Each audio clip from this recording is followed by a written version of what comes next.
Well, good morning, everyone, and welcome to today's webinar titled Shaping the Carbon Plan Through Community Engagement. We really appreciate everyone spending your hour with us. Today's webinar is hosted by CleanAIRE NC and the Center for Progressive Reform. Next slide, please.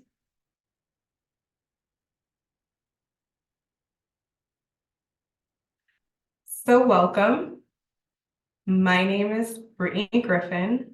I'm the Advocacy Manager here at CleanAIRE NC, where we believe in protecting what connects us, which is the air we all breathe.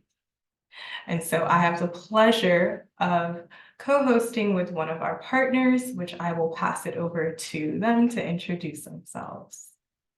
Hello, everyone. My name is Sophie Loeb, and I'm a policy analyst at the Center for Progressive Reform. Thank you for being here today. Okay, next slide, please. So it's my understanding that we have a really big group today. And so unfortunately, we don't have the capabilities to have everybody put their names and locations in the chat. That's a good problem to have actually with such a big group. So thank you for that. But instead, we have a poll question that we would like to put out there for everybody. So we want to know, where are you Zooming from? So you guys can just take a couple of seconds to fill that out, and hopefully I think we'll be able to display that. And so just, yeah, I'll just pause for 1 second or a few seconds.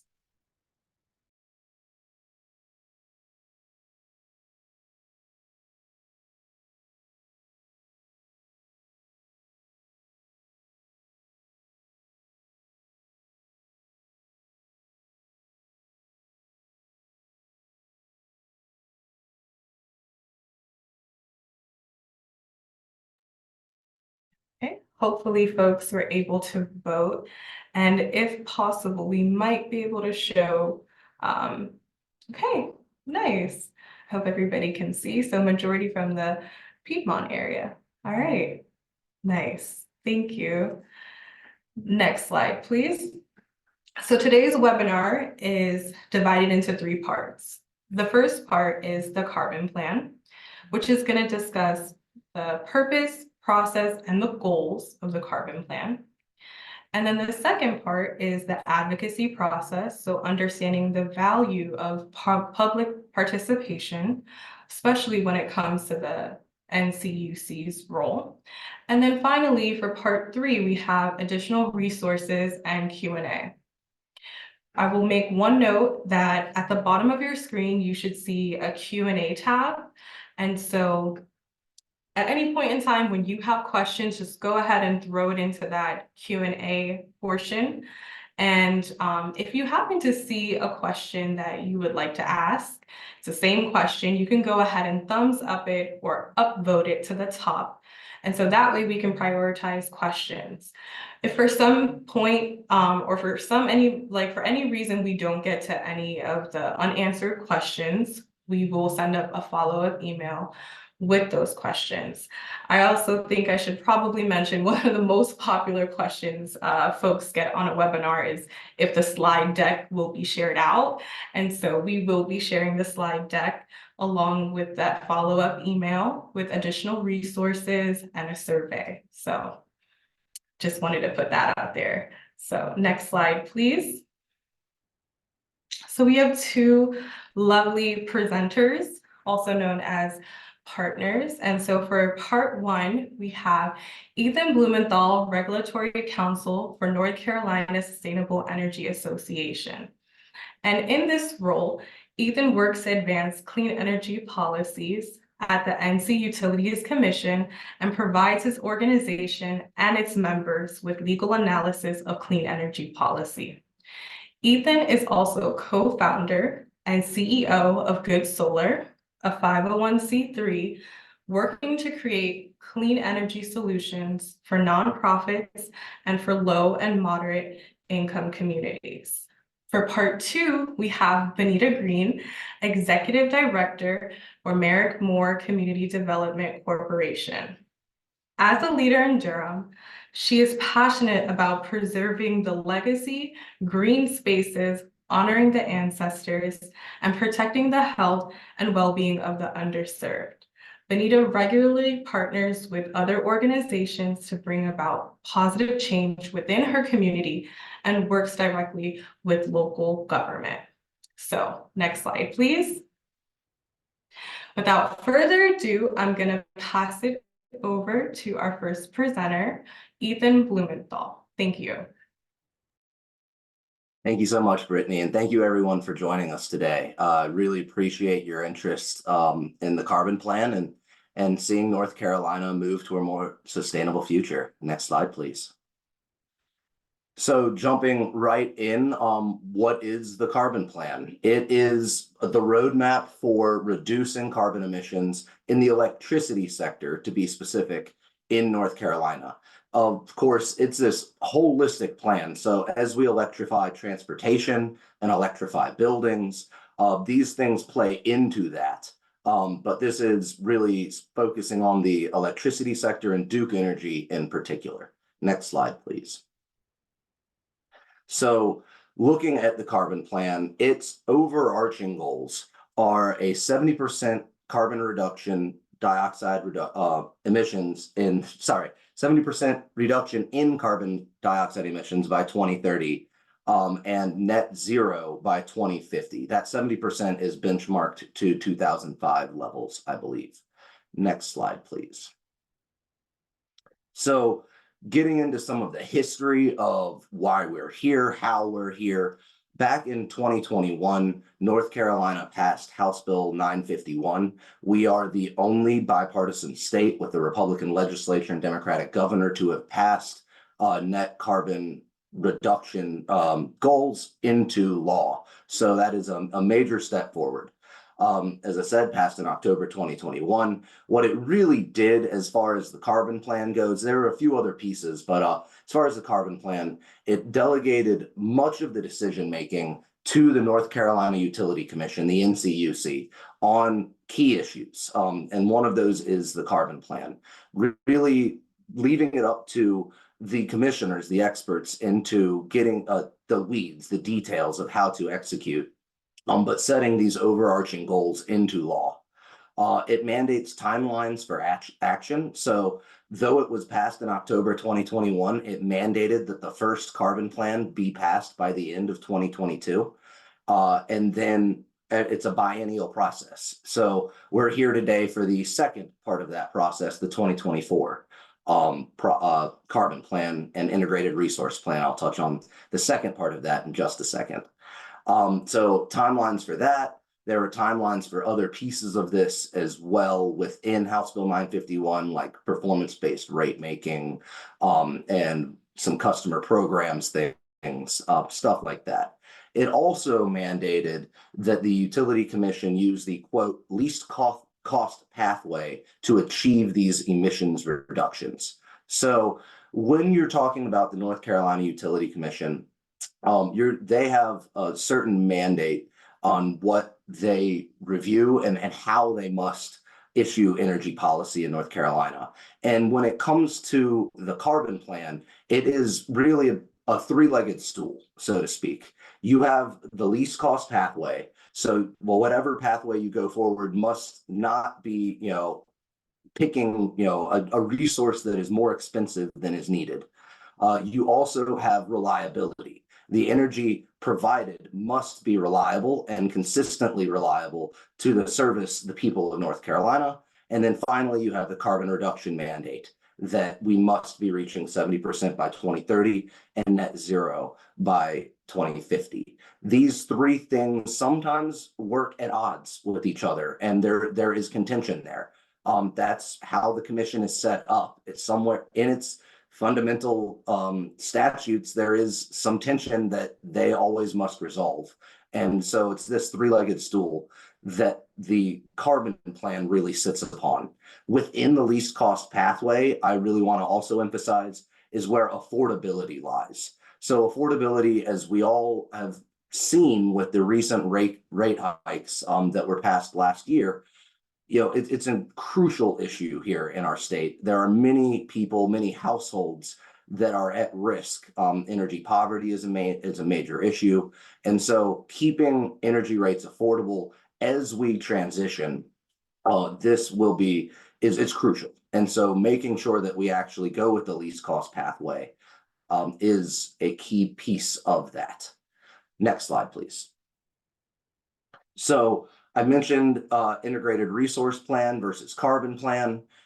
They are not exactly the same thing, but for the first time ever, this is the first unified process in North Carolina. So in 2022, it was just a carbon plan. Before that, we had already had an integrated resource plan process. The integrated resource plan is similar, but perhaps a little more narrow in scope, really looking at the generation assets that the utility has, in this case, Duke Energy, across their system, projecting out into the future what their needs will be, and trying and then saying, okay, what do we need for planning purposes to meet those needs?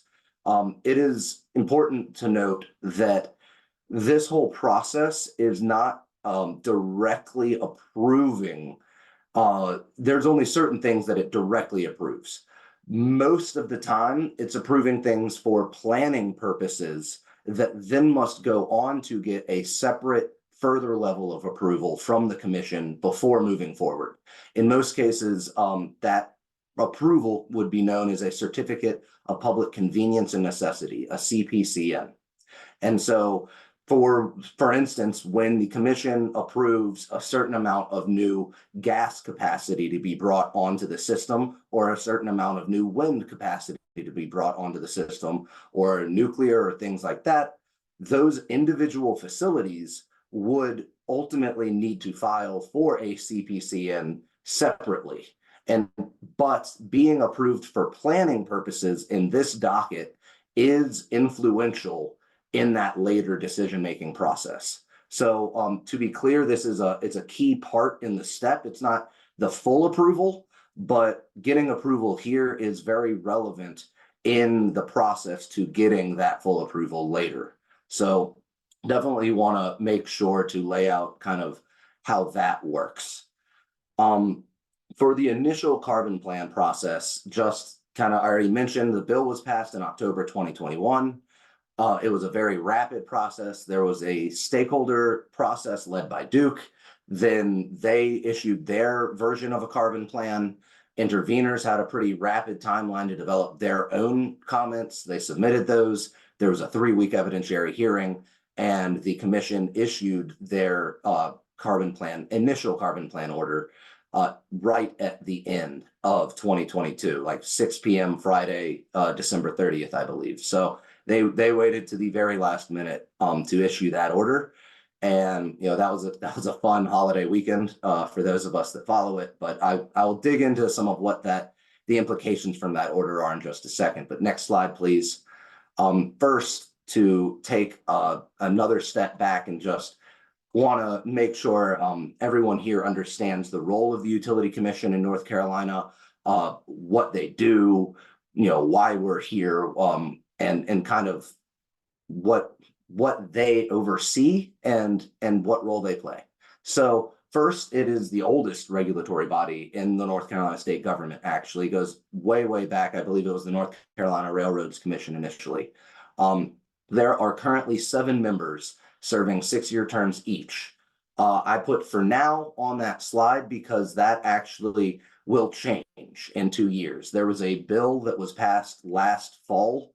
The legislature passed a bill that changed the appointing procedures for a slew of different commissions in North Carolina. A handful of those went on to be challenged in court and are currently in court because they changed how the governor versus the legislature appointed different members. This is not part of that litigation. So this is settled, just to mention. So this will go down to 5 members. Currently, there are 5 members that were appointed by Cooper and Governor Cooper and approved by the legislature. And then the bottom 2 members that you see, Commissioner Tucker was appointed by the majority leader in the Senate, and Commissioner Brawley was appointed by the majority leader or by the Speaker of the House. So that's how that changed. In 2 years, 2 of the appointees from the governor will cycle off, and we'll have a 5-commissioner utility commission. So that's how that will work. And 2 of those the 2 that will cycle off will be Governor Cooper appointees. So it will be a 3 governor appointee and a 2 legislature appointee panel at that point. So these 7 will be ruling on this issue of the CPIRP. The next iteration will be down to 5. The public staff also plays a crucial role. They serve the using and consuming public. That's how they come in. It's the entirety of the public, so it really is a multifaceted role. They have an executive director that is appointed by the governor and approved by the General Assembly, also serving a 6-year term. That's Chris Ayers. He was reappointed by Governor Cooper in 2019. So that will be up in next year in 2025 for reappointment. So the direction of the public staff generally takes the lead of the executive director. The Utility Commission has a number of different points of authority. Rate setting is where we get a lot of it. Obviously, we are feeling the effects of the new rates that went into effect last year. That's been widely publicized. So electricity rates, they do telephone rates, natural gas rates, water, wastewater, movers, buses, brokers, ferries. They have a lot more on their plate than just electricity. So just always try to remember that as well. They are very busy. They set the rates. Those rates must be fair and reasonable, both for consumers and for the utility themselves, earning a fair rate of return. And that process has turned into a multi-year rate case. So the rates that were approved last year in 2023 are on a 3-year rate cycle. So you would not expect to see new rate cases brought until 2025 and approved into 2026 is how that would usually happen. They also have a planning and fact-finding role. I mentioned the least cost planning action of this. There's other investigatory dockets that they may open for fact-finding purposes. And they have a certain safety role as coal ash has played out, and pipelines as far as spilling. Of course, that jurisdiction is overlapped by DEQ and others, so it gets a little complicated there. For their operations, it's very similar to a court of law. It's adversarial in nature, where one party comes in and presents something, and then other parties come in and present their perspective. And the commission often views their role as calling balls and strikes in between parties. So even though the director, the statutory directive says that it is the North Carolina Utility, or it's the Utility Commission's carbon plan, the way they operate, they will have Duke Energy submit the plan first, and then interveners submit their plans in 1 second, and then come in for an evidentiary hearing. So that has been passed. Those rules have been passed. And so that's just kind of how the procedure goes. Unfortunately, locking in, I would say, a bit of an advantage to the utility by giving them first mover. But that's how it's always been. And so that's how they interpreted the current rules. They full power to administer oaths and take evidence. They essentially act as the trial court. So when they get appealed directly to the Court of Appeals in North Carolina, except for rate cases, which under our Constitution actually go straight to the North Carolina Supreme Court. So they publish calendars for different public notice, and proceedings can be started by different parties. There's different avenues here. But generally, majority rules, no unanimous consent is required. So you're looking for a rule of 4 right now, as it's a commission of 7. Then kind of wrapping up the different types of advocacy that you see, there's all interveners that normally come in. There's groups like NCSEA, which I'm a part of, Southern Environmental Law Center, you see be regularly intervened. Many others also play real roles in this. Different dockets. The carbon plan is probably the biggest docket. You will see many, many, many different interveners there.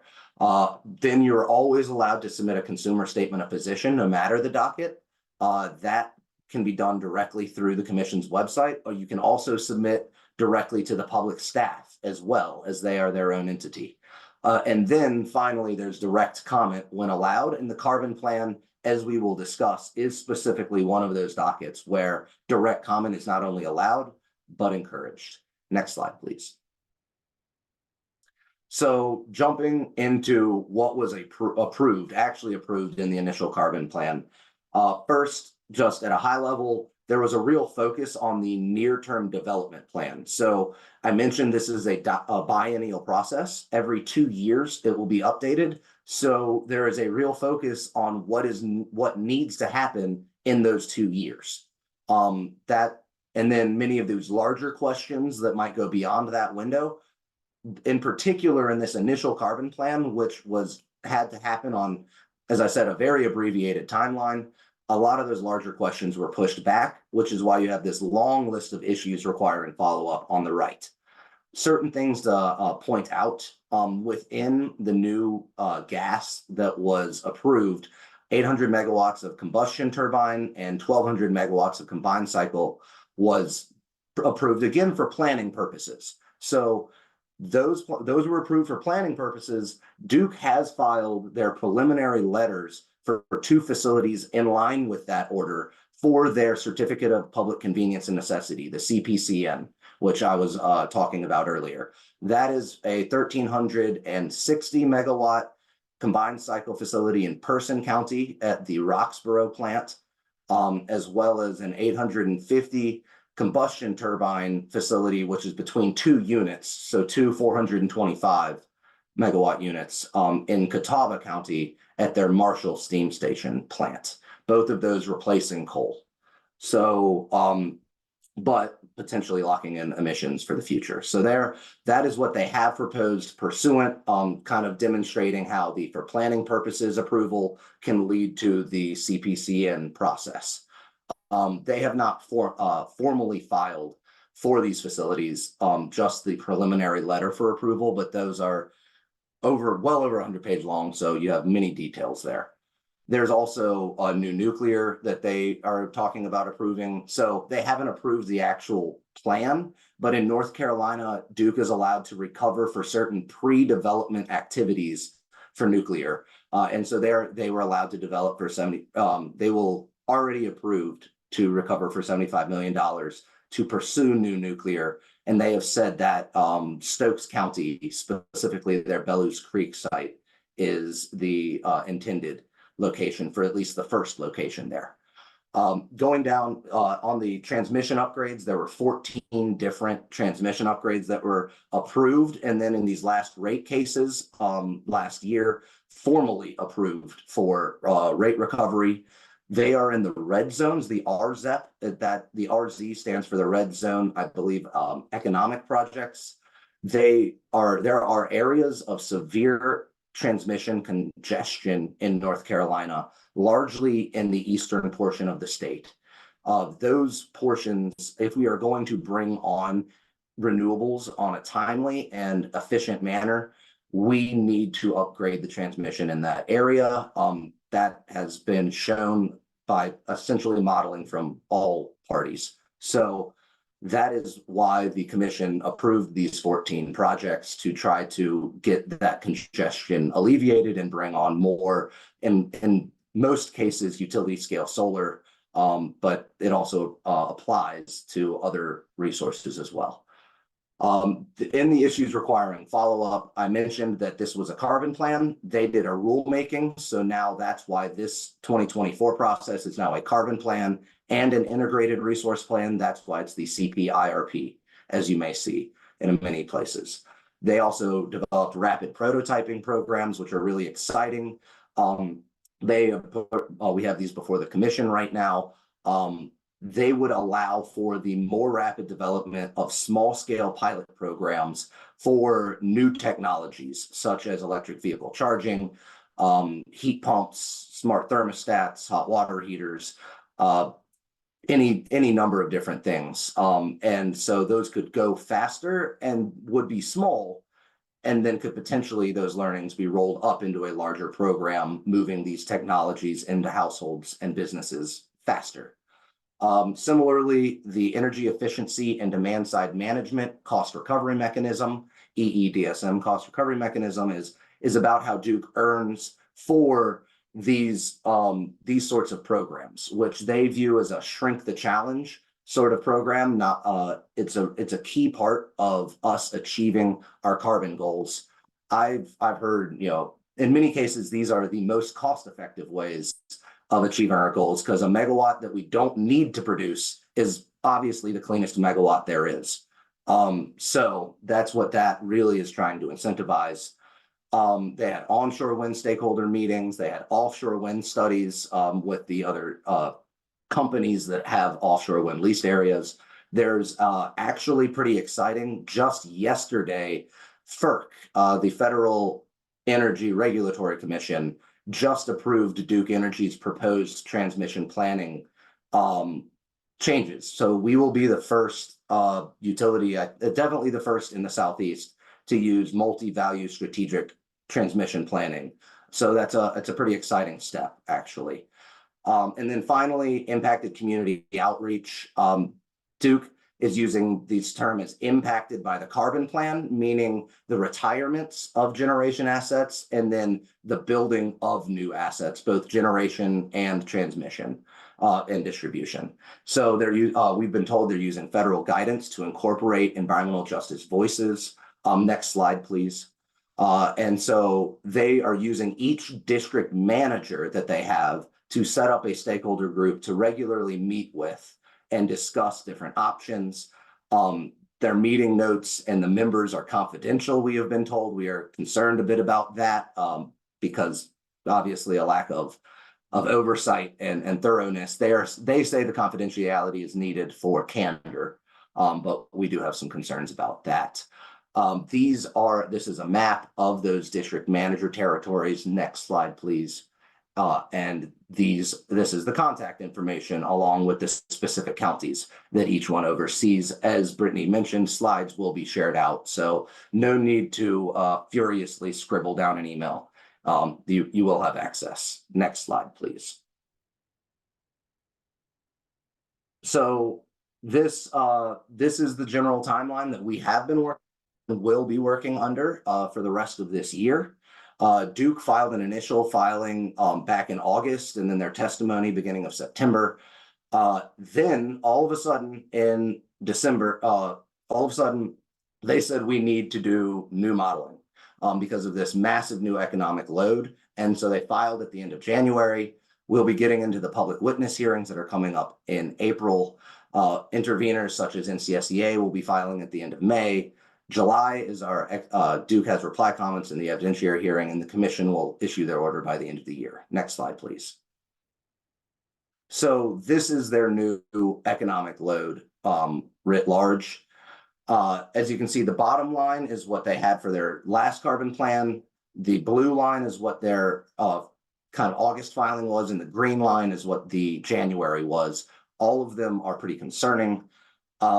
The increased load is what's driving the need for much of what Duke's proposed capacity additions are, which we will get to in just a second. The other piece of this is an increase of reserve margin. They want to go from 17% to 22%. You're seeing this across the Southeast, but the issue is if everybody in the Southeast is increasing their reserve margin, then does anybody need to increase it by that much? So that is a major issue.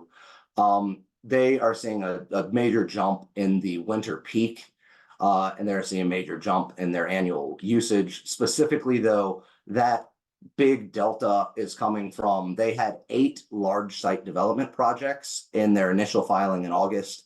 That jumped all the way up to 35 in their filing in January. So that's what's really driving much of this new load. Next slide, please.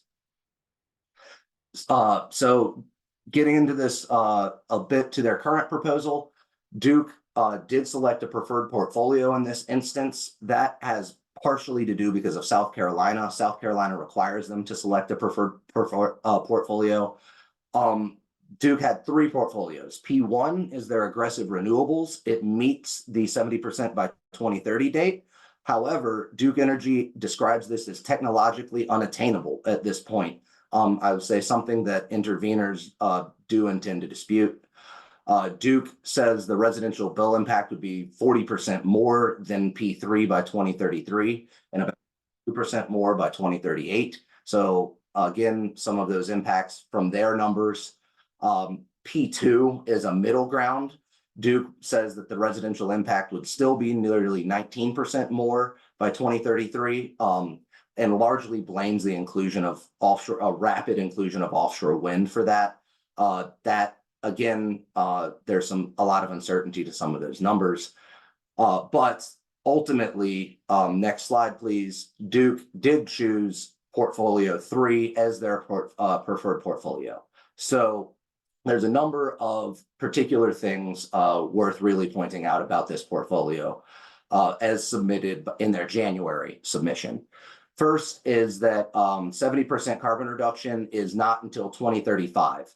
And that actually is still somewhat not accurate. So in the initial carbon plan proceeding and all the way up until this filing, Duke has gone with a principle of the generation that serves North Carolina customers will be included in the carbon plan, no matter where the physical location of that electricity plant is. In this filing, Duke proposes to put a new combined cycle gas plant in South Carolina and not count its emissions, even though its electricity would be serving North Carolina customers. So if you count that plant, what is known as leakage, if you count that, we would actually not hit that 70% carbon reduction goal until 2037. So this, it's important to note that that is moving the goalposts some and not counting that plant down in South Carolina. This is also the largest proposed natural gas build out in the United States. It would be 6,800 megawatts of combined cycle by 2033. That is 5 new gas plants based off of the Person County numbers that I mentioned earlier. And these are inclusive of Person County. So they, since those are not improved, that includes Person County. On the combustion turbine side, it would be 5 new units or 2.5 new plants based off of the Catawba County numbers.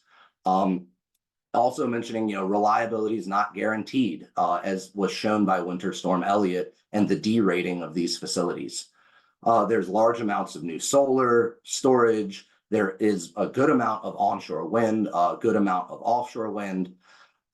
Grid edge is what's known as behind the meter resources like rooftop solar, battery storage, as well as energy efficiency upgrades.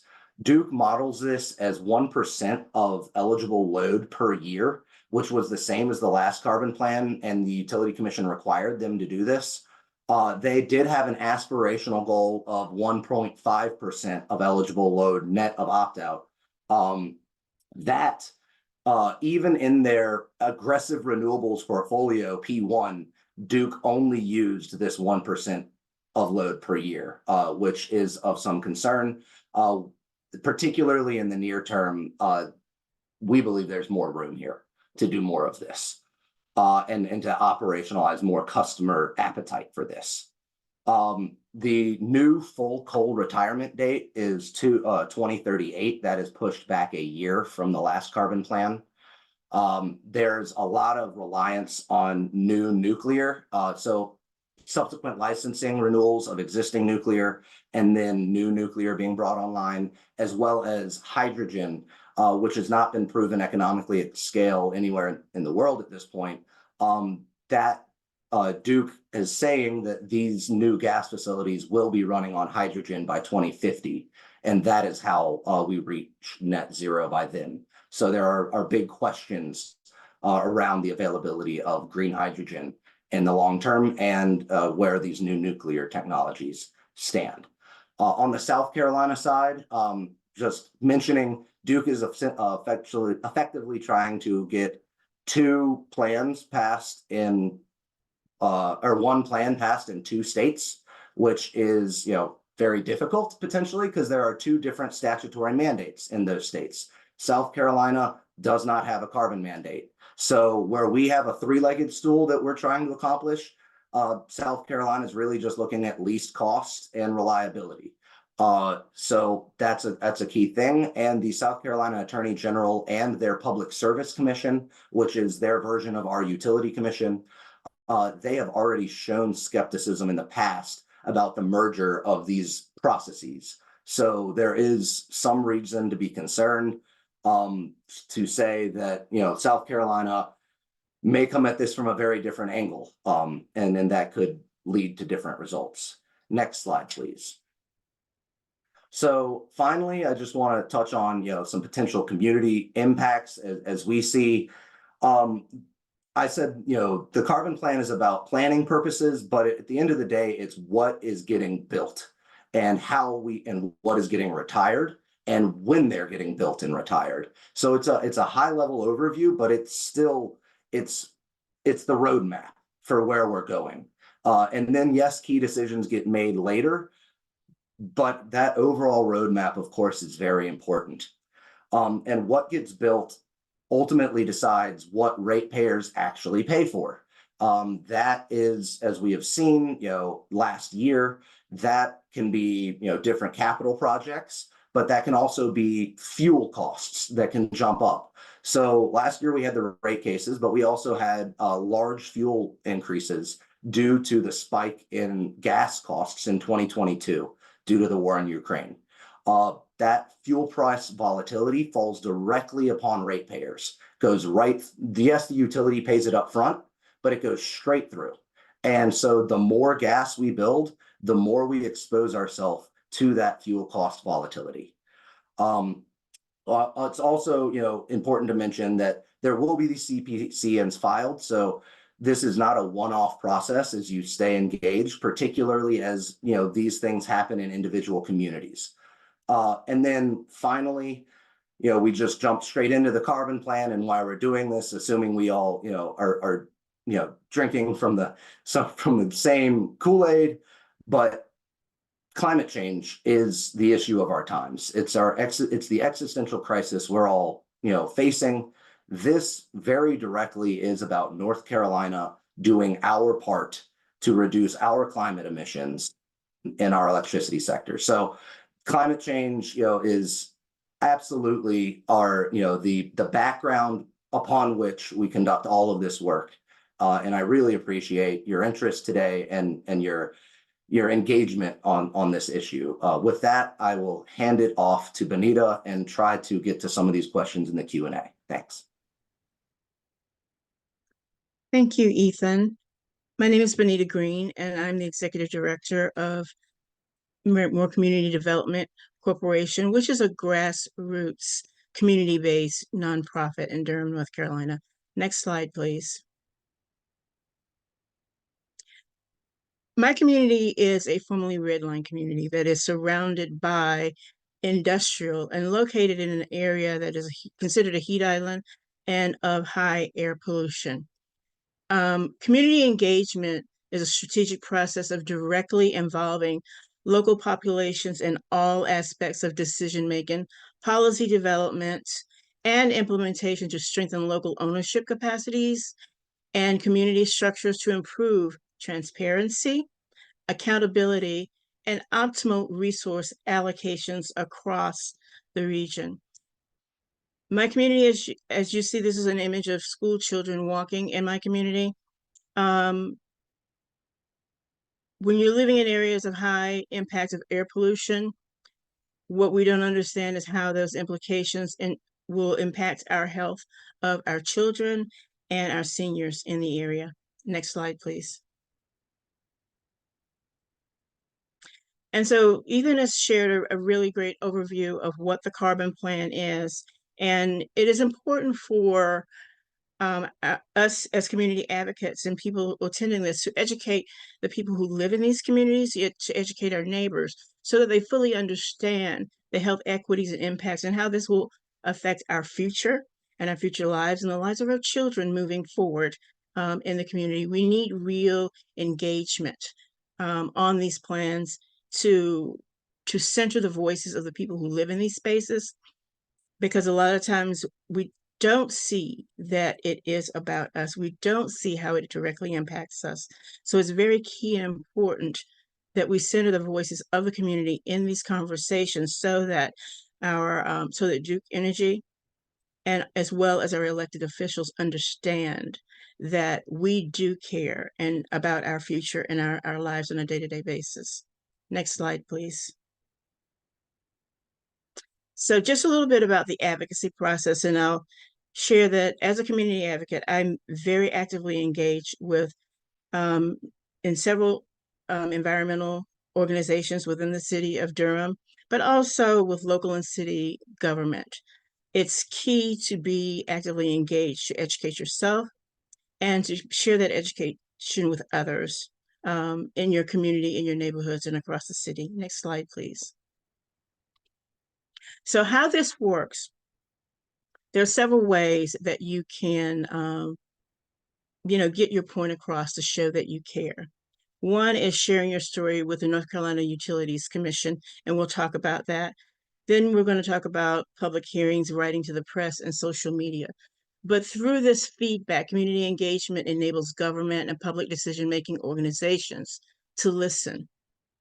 And in turn, it demonstrates the impact of community contribution. So in other words, if you're not speaking up, they don't know that you care, and they will make their decisions based on that process.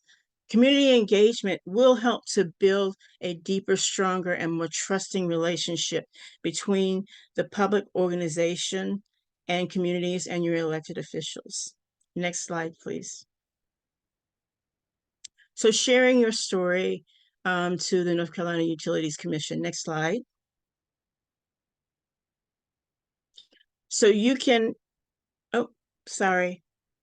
I thought that I got my slides out of order, so I apologize.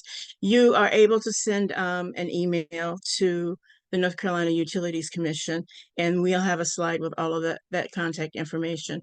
But speaking to elected officials, so this is something that I actively do with my county commissioners and as well with the city council members.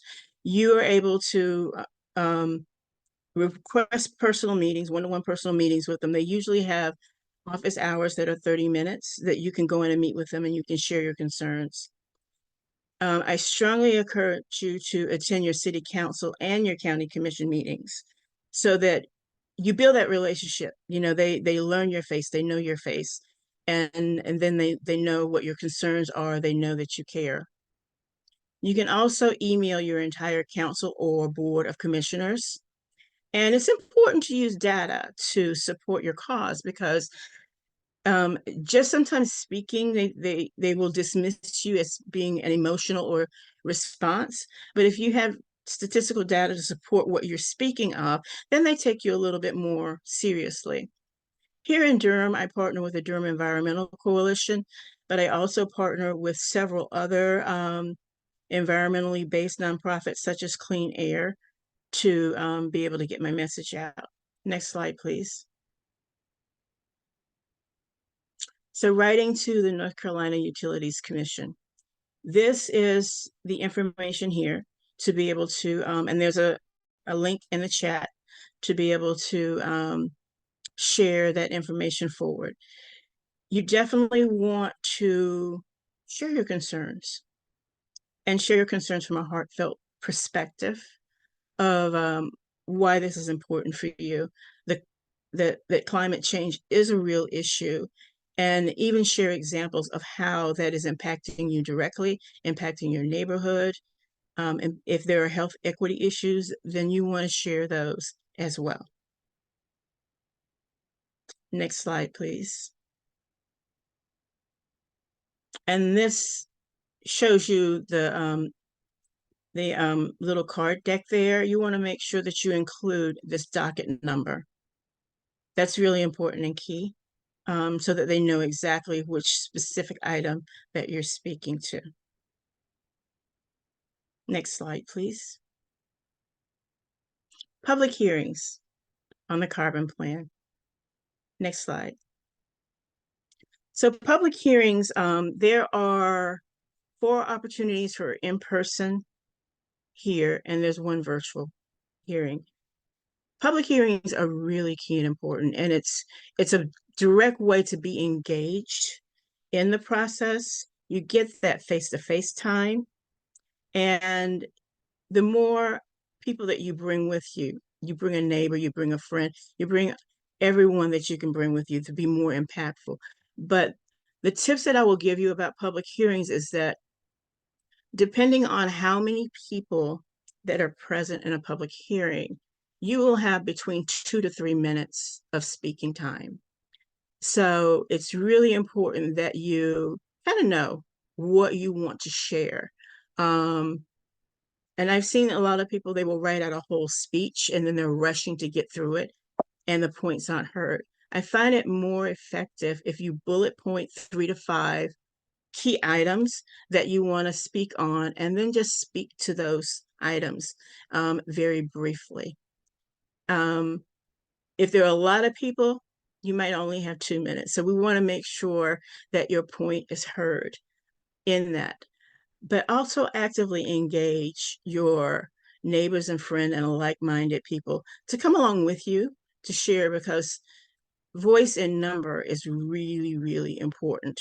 The more voices that are speaking on this, the more that you will be heard. Next slide, please. So the public hearing structure, and in Durham, I think all of these meetings will be held in your county commissioner's office. So they're like a courtroom setting. So you will be sworn in. So you want to make sure that if you are sharing data that is factual data that you're sharing, like I said before, your time between 2 to 3 minutes.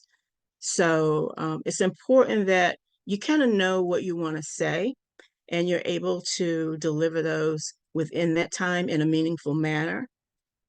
I like to just, like I said, jot down bullet points on a 3x5 card to keep me on track. Also be open to questions. You know, if there are questions before you, make sure that you have your response prepared and just practice beforehand before you go in. Also, you can download the Carbon Plan Advocacy Toolkit on the CleanAIRE North Carolina website. Next slide. So effective spoken comments. I have a resident in Durham. His name is Mr. James Chavis. He's an elderly senior man and he's disabled. But Mr. Chavis he shows up at all of the meetings, and he has for many, many years strongly advocated for the community in East Durham and Durham at large against climate change issues. He shows up and he speaks very clearly, and he understands everything that he wants to say, but he also has information and data to back up what he's saying. So it really is important that we understand what we're speaking about. We speak very clearly to it. We have information to resources to back that up. And then we focus on solutions. Always important to end with a call of action. So even if that call of action is to vote no or be supportive of, then we want to make sure that we end with a call of action. Next slide, please. You can also write to the press. Here in Durham, we have a local paper called the Indy Weekly, our smaller weekly letters that will enable you to write an op-ed. And op-eds are usually 800 words or less, but engage your local media to write in. Be respectful, be concise, and be factual in submitting your op-ed when you write in. So check and see what local publications will allow you to do that. Next slide, please.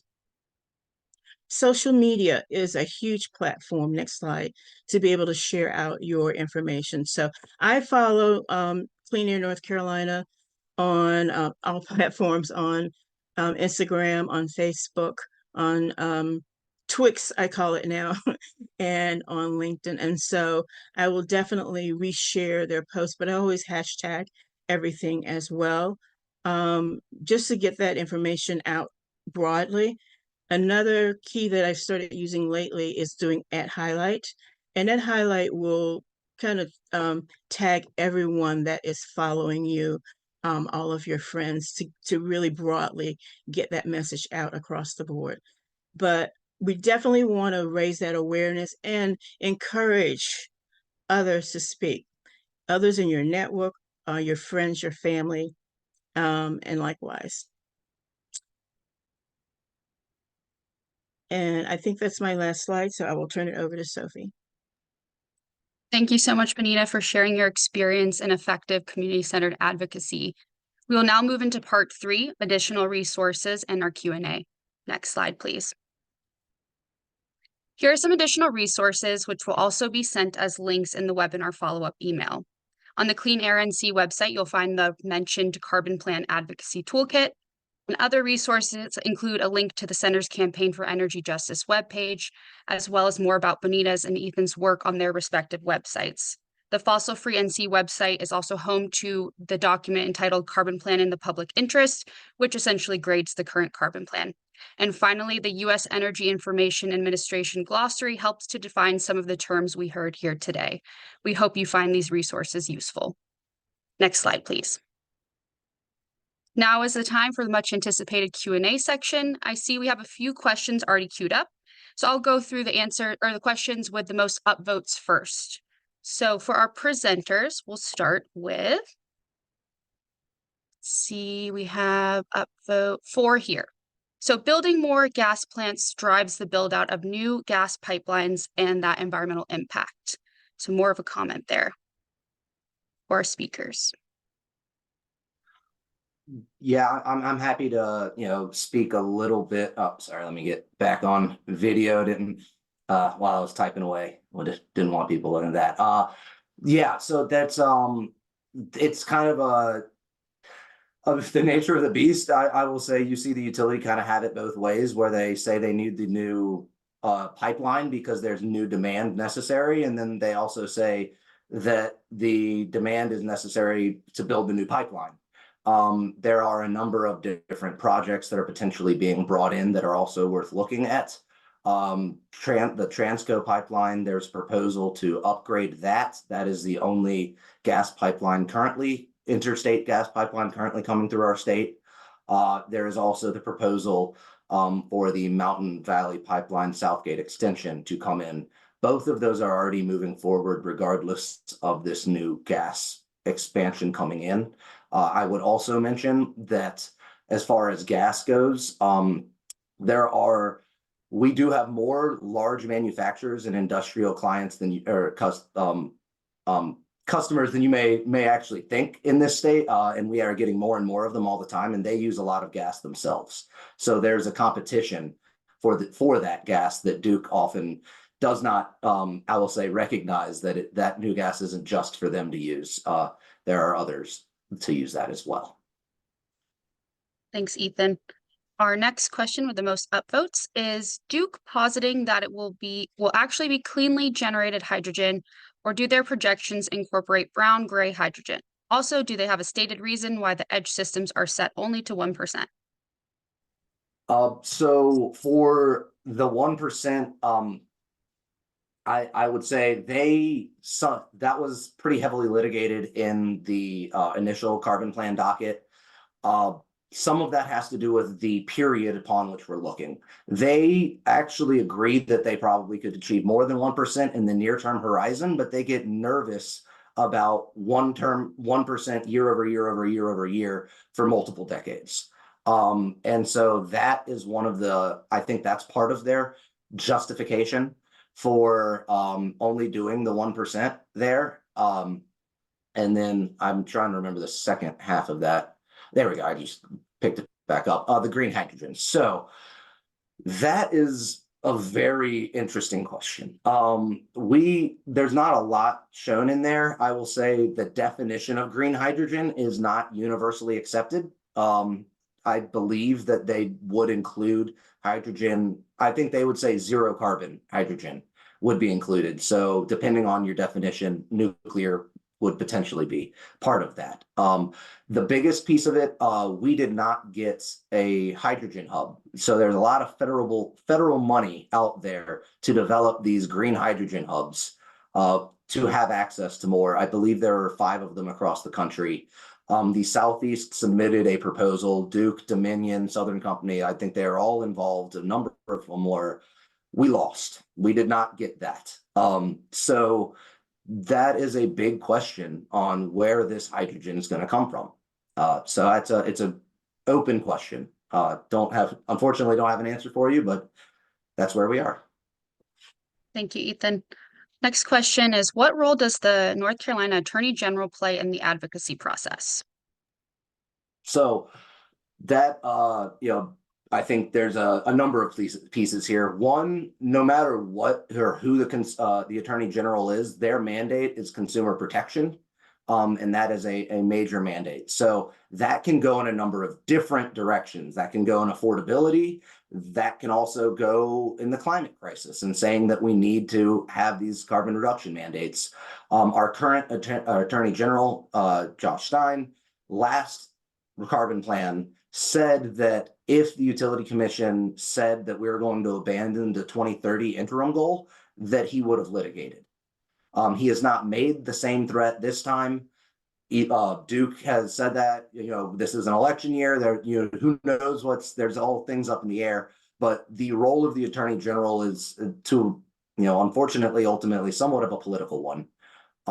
At least in how they choose to assert their powers.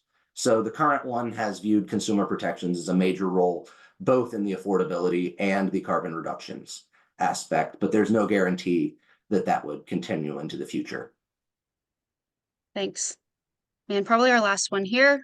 Clearly, Duke Energy's desire for profit favors most cost. So Duke favors gas and nuclear plants. As you mentioned, the cost of fuel are 100% borne by us as ratepayers. Do the commissioners take Duke's bias into consideration and push back against their expensive, high-polluting plans? So there's a couple ways they do. That is the ultimate intention of least cost, is to take that bias into building more and building more expensive, potentially, plants into consideration. And that is where a lot of arguments will be made, least cost and that reliability piece of it. And then finally, I will say there's an execution risk piece that I haven't mentioned, but it's a huge piece. It's so for the new nuclear, will that technology be there is an execution risk. For gas, we are right now trying to get rid of coal that we built that is no longer economic. We're still running it because we effectively told Duke that they were allowed to recover for it for a certain number of decades, but we're stuck with that on our system right now, trying to get it off so that we can get these carbon off. When we approach that 2050 deadline, the availability of hydrogen very well may leave what's known as stranded assets. So these new gas assets, we may be stuck paying for while we're trying to transition to the next technology. So there are a couple of checks in that it kind of formally built into that system to try to limit that that kind of inherent incentive.